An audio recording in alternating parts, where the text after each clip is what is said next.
BSF এর জাল নিয়োগপত্র সহ দুই যুবককে গ্রেফতার করল ভক্তিনগর থানার পুলিশ। ধৃত দুই যুবকের নাম জিতেন্দ্র সিং এবং রামু। জিতেন্দ্র মধ্যপ্রদেশের বাসিন্দা এবং রামু রাজস্থানের বাসিন্দা।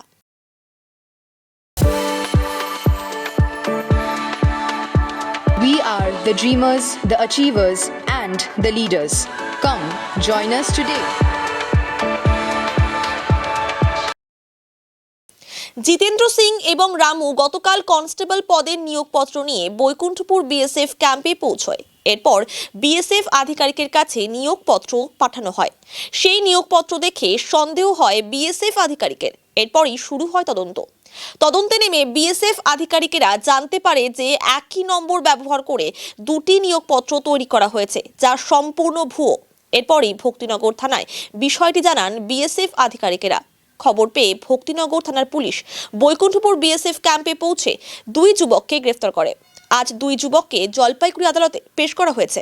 গোটা ঘটনার তদন্তে ভক্তিনগর থানার পুলিশ।